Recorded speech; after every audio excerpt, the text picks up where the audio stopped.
감사합니다. 지난해 전국 부동산 시장을 휩쓸었던 충격적인 사건이 있었죠. 바로 전세 사기 사건인데요. 자기 자본도 없이 수백 채 주택을 사들여서 임대를 놓으면서 세입자들의 보증금 큰 손실을 입힌 사건이었습니다. 네, 관련 재판들이 진행되면서 하나둘 결과가 나오고 있습니다. 전세 사기 사건, 그 후 어떻게 진행되고 있는지 살펴보겠습니다. 정의원 변호사 자리했습니다. 어서 오세요. 오랜만이네요. 네. 아니, 자, 이거 참 많은 국민들의 그 공분을 일으켰던 사건인데 전세 사기 지금 재판 상황부터 한번 이게 그 인천 미추홀구 그 사건이 첫 번째였죠, 처음에. 네, 맞습니다. 지금 현재 그 인천 미추홀구 일대에 있었던 전세 사기 사건에 대한 공판이 이제 마무리가 되었는데요. 검찰이 최근 그 결심 공판에서 주범인 60대 A씨 건축업자이죠. 이자에게 징역 15년형에 처해달라고 구형을 밝혔습니다. 네. 이 외에도 부동산 중개업자 등 9명에게도 각 징역 7년에서 9년 가까이의 구형을 청구했는데요. 검찰은 주범 A씨 등이 피해 회복을 노력하지 않고 있고 범행 일체를 부인하는 등 굉장히 죄질이 좋지 않다는 이유로 15년이라는 형법상 최고형, 사기죄에 있어서는 최고형을 선고를 해달라고 요청하는 이유에 대해서 밝혔습니다. 검찰이 15년형이라는 것들을 구형한 데에 있어서 법원이 과연 어느 정도의 형을 선고할지 이것들이 좀 주목되는 상황입니다. 그 선고는 언제쯤 나옵니까? 선고 결과는 아마 보통 구형이 있고 나서 예. 한 달 이내에 나오는 것으로 알려져 있습니다. 예. 뭐 지금 건축왕 측 변호인의 변론이나 아니면은 그 건축왕 최후 변론을 보게 되면 사실 뭐 국민들이 분노하지 않을 수 없을 것 같은데 이게 사건이 불거지면서 사기죄가 성립되지 않을 수 있다 이런 얘기도 나오고 있는데 사실 이 사건으로 생명을 달리한 피해자도 있잖아요. 네, 맞습니다. 이 사건으로 인해서 지금 이들이 가로챈 전세 보증금만 해도 453억 원으로 알려져 있거든요. 네. 피해자만 적어도 563명 정도로 알려져 있습니다. 피해자 중에서는 이 전세 사기 사건 이후로 극단적인 자살을 선택한 자가 4명이나 있기도 했는데요. 이런 상황에서 건축왕 A씨가 재판에서 한 최후 변론이 공분을 산고 있습니다. 과연 어떻게 이야기를 했냐면 정부에서 특별법을 제정하거나 LH 감정가 매수가 진행되고 있으니까 피해자들은 너무 절망하지 말고 희망을 잃지 말고 피해 복구를 기다리면 될 것 같다라는 취지로 최후 변론을 한 것인데 이 최후 변론의 내용을 들어보면 이것이 과연 피해를 끼친 피고인의 입장에서 할 수 있는 말인가 싶을 정도로 이렇게 좀 어처구니 없는 최후 변론이 그러니까 일어난 것으로 보입니다. 헛웃음이 나올 정도인데. 네. 예. 자, 이제 15년 구형에 실제 이제 법원에서 이제 어떻게 최종 선고가 나올지. 그러면 또 보나마나 또 뭐 항고하고 또 하겠죠 또. 네, 맞습니다. 항소할 수 있습니다. 항소하고. 네. 네. 뭐 돈이야 많이 벌어놨겠으니까 또 몇 년 재판만 해도 끌고 가겠네요.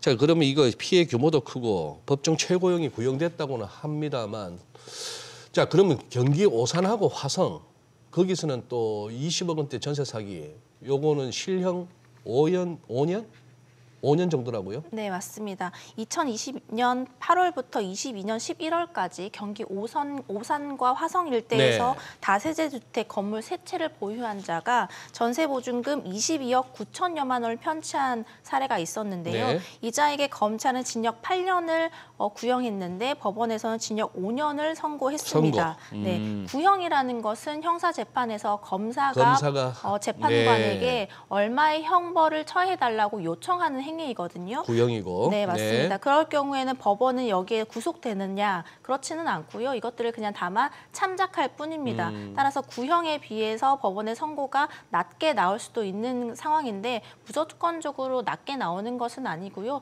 양형 기준에 따라서 법원의 선고 결과가 달라질 것으로 보입니다. 검찰 구형보다도 재판부에서 더 때릴 수도 있나요? 맞습니다. 그래요? 네. 어허. 최근에 그 서울 관악구 신림동 일대에서 그 임차인 있는 건물을 담보로 대출받아서 이제 사업하다가 경매에 넘어가는 그런 사건도 있었는데 이게 다가구는 특히 유의해야 될 게 또 다세대하고는 다르단 말이죠. 이게 개별 등기가 아닌 거잖아요. 다가구 같은 경우는. 그러다 보니까 세입자들이 전세 사고에 노출될 위험이 굉장히 커질 수 있는 것 같은데 이게 법 개정이 됐음에도 불구하고 임차인을 보호하기엔 굉장히 부족한 상황이라면서요. 일단 다가구 주택의 그 특징에 대해서 좀 이해를 하셔야 될 것 같은데 다세대 주택이라는 것은 하나의 건물에 여러 세대가 있고 그 세대별로 등기가 부여가 됩니다. 그렇죠. 101호, 102호 등기가 다른데 다가구 주택 같은 경우에는 하나의 건물에 하나의 등기만 나오기 때문에 세대가 분리되어 있어도 각 세대별로 등기가 부여되지가 않습니다. 그럼 우리가 흔히 말하는 빌라는 다세대예요? 다세대입니다. 따라서 다가구 주택에 만약에 내가 입주하게 된다 했을 때는 내가 101호에 입주한다고 하더라도 102호, 103호 입주자가 있는지, 선순위로 확정일자를 부여받은 자가 있는지, 그다음에 전세 보증금은 과연 나보다 먼저 된 자가 얼마나 있는지를 반드시 확인해야 되는 상황인데요. 그러면 빌라 변호사님 말씀 중에 죄송합니다만 빌라 중에도 다세대가 아닌 다가구가 있나요? 다세대 주택이라고 하는 건 보통 빌라 같은 경우는 다세대 다세대고. 주택으로 분류가 되고요. 다가구 주택은 토지와 그 건물이 하나의 등기로만 이루어진 주택을 다가구 주택으로 분류를 하고 있습니다. 그렇기 때문에 다가구 주택에 입주하시는 분들은 반드시 입주 전에 선순위 확정일자 부여 현황을 확인하시고 입주를 하셔야 되는데 물론 관련 법이 최근에 개정이 되면서 이 입주 전에 공인중개사들이나 임대인이 해당 사항들을 설명해줘야 되고 열람시켜줘야 될 의무들이 부여가 되어 있지만 결국에 임차인 같은 경우에 다가구 주택에 입주하시는 분들 같은 경우에는 고령자이시거나 또 아니면 금융 소외계층이시거나 또는 뭐 청년들 이렇게 좀 그 금융적으로 좀 약자인 자들이 많기 때문에 이들이 입주 전에 이 모든 것들을 스스로 해결해서 확인한다는 것들이 조금 버겁지 않냐 이런 얘기들도 좀 나오고 있고요. 또 이미 법 개정 이전에 입주하신 분들 같은 경우에는 향후 전세 사고가 터질 우려들이 있기 때문에 이 잠재 사고까지 고려를 하면 조금 앞으로도 다가구 주택에서 전세 보증 사고가 많이 발생하지 않을까라는 예측이 있는 상태입니다. 지금 뭐 정 변호사님도 방금 언급하셨지만 이 진짜 이게 피해자들이 금융 취약자 또 주거 취약자 진짜 사회에 또 굉장히 좀 케어가 필요한 그런 분들이란 말이죠. 그런데 그쪽을 상대로 사기를 쳤다 이건데 자 그러면 정부 이제 관련 대책 내놓고 있는데 지난 1심 대책에서 이것 관련해서도 예방 강화 대책이 담겼다는데 어떤 내용입니까? 네, 10일 날 국토교통부가 전세 사기 임차인에게 보증금을 회수해 줄 수 있는 방안에 대해서 발표를 했습니다.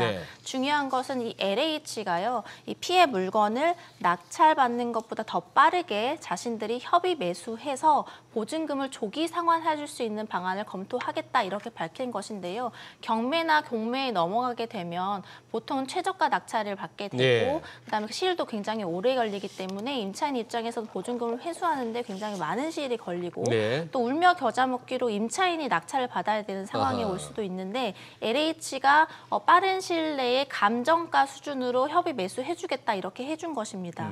먼저는 임차인 외에 다른 채권자들이 없는 물건부터 협의 매수를 진행하겠다 이렇게 밝혔고요. 만약에 다른 채권자들도 있는 상태다라고 하면 그 감정가 이내로 채권들을 좀 조정한 뒤에 협의 매수를 진행해 주겠다 이렇게 밝혔습니다. 그런데 권리관계가 굉장히 복잡하거나 협의 매수가 어려운 경우들이 있을 텐데 이 경우에는 전세 임대를 좀 지원해주겠다 이렇게 밝혔는데 LH가 해당 물건을 사서 전세를 해주거나 임차인에게 아니면 LH가 직접 전세 계약을 맺고 피해 임차인들에게 임대를 해주는 방안 또 그것도 어렵다면 주변에 공공 임대 물건을 구해서 임차인들에게 제공하는 방안들을 검토 중인 것으로 발표가 났고요. 또 공인중개사들의 책임도 강화될 것으로 보입니다. 당장 다음 달부터는 이 공인중개사들이 물건을 소개하면서는 확정일자 부여 현황에 대해서 반드시 설명해줘야 될 의무가 부여되어 있고요.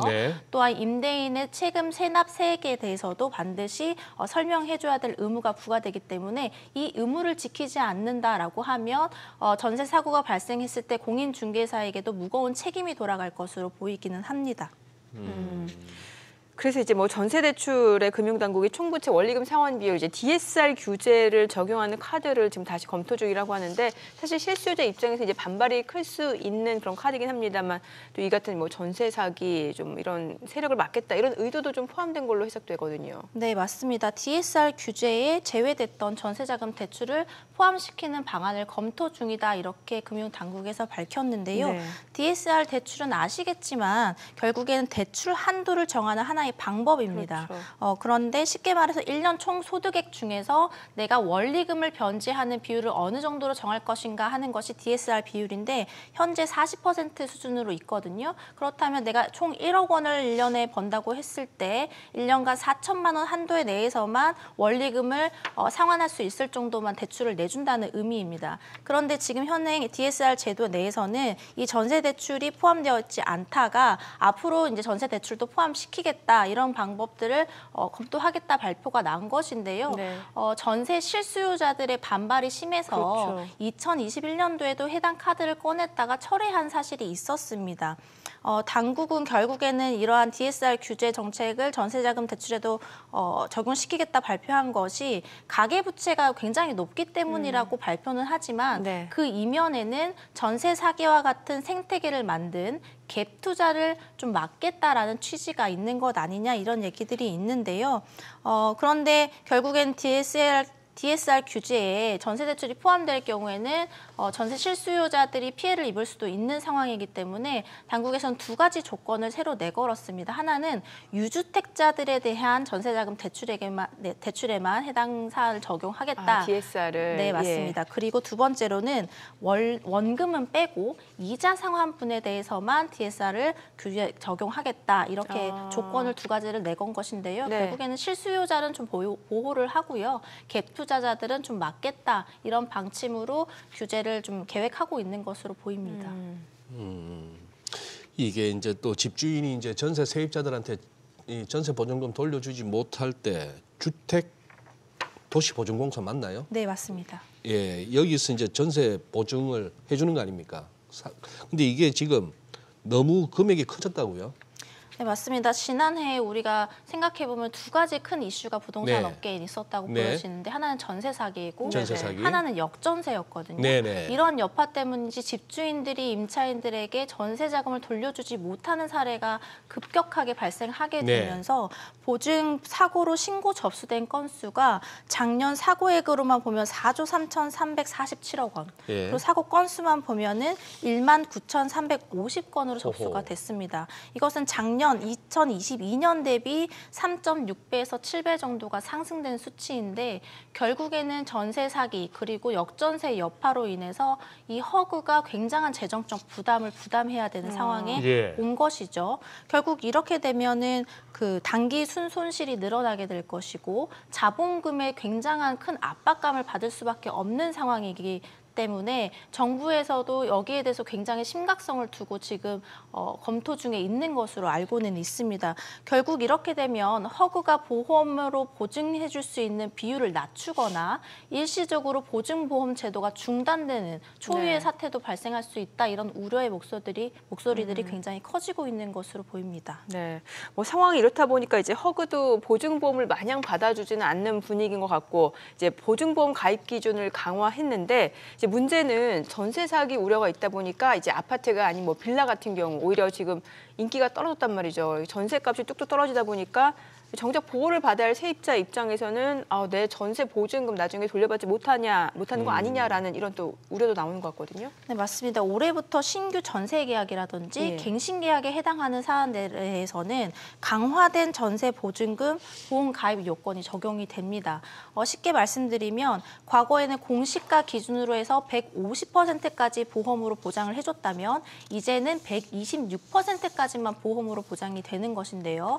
가령 빌라가 공시지가 1억 원이라고 가정했을 때 1억 5천만 원 전세까지는 보험에 가입이 됩니다. 그런데 올해부터는 1억 2,600만 원까지만 보험에 가입이 되는 것이죠. 그러면 몇 년 전에 내가 1억 5천만 원이 전세에 들어갔는데 올해 만료가 돼서 갱신을 하려고 했는데 1억 5천만 원으로 똑같이 가입을 하려고 하니까 안 되는 것입니다.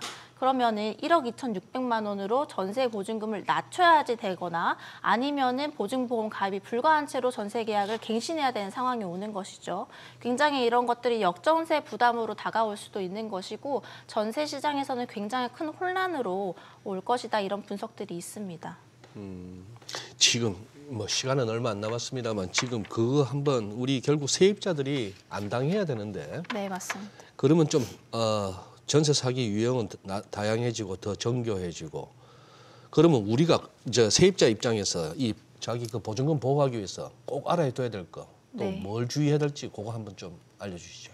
결국엔 내가 들어가는 건물의 적정 전세 가액을 좀 파악하시는 것이 가장 네. 중요할 것 같고요. 또한 선순위 권리 관계를 분석하거나 세금 체납 여부를 확인하는 것. 그리고 내가 다가구 주택에 입주한다. 그러면 확정일자 부여 현황을 반드시 확인해야 되는 것들은 잊지 마셔야 됩니다. 그 공인중개사들이 해주면 안 되나요? 다음 달부터는 공인중개사들에게 이런 의무가 부여되기 때문에 네. 보다 좀 두텁게 보호받으실 수가 있을 것 같고요. 또 세입자 입장에서도 지금 현재 이런 관련 개정된 법안이 적용된 표준 임대차 계약서가 새로 나왔습니다. 네. 따라서 새로 나온 이 표준 임대차 계약서를 활용한 계약을 하시기를 추천을 드립니다. 그래요. 조금 더 설명 주셔도 돼요. 한 2분가량 남았어요. 제가 좀 추가적으로 말씀을 네네. 드리면 결국에는 가입하시는 그 보증보험이 가입되는 물건을 고르시는 게 가장 중요할 것 같고요. 그에 해당되는 물건이 아니시라고 하신다면 제 입장에서는 전세계약 체결하시는 것들을 하지 않으셔야 된다고 말씀을 드릴 수밖에 없을 것 같습니다. 그리고 반드시 다음 달부터는 공인중개사에게 요청을 해서요. 임대인의 체납세액 반드시 열람해서 확인하신다는 것. 그다음에 전세계약을 내가 체결한 이후에도 안심하시면 안 되고 예. 내가 계약서에 도장을 찍고 확정일자를 부여받고 하셨더라도 그 이후에 일어나는 권리관계 변동사항들을 반드시 체크하실 것들을 권합니다. 예를 들면 내가 전세계약을 했는데 집주인이 하루 이틀 사이에 바뀐다거나 나도 모르게 바뀔 수가 있는 것이거든요. 네. 그런 부분들을 반드시 체크하시고 확인하시는 것도 중요한 문제라고 여겨집니다. 이게 확정일자 받고 나서도 이렇게 만약 집주인이 바뀌게 되면 문제가 생기는 거예요.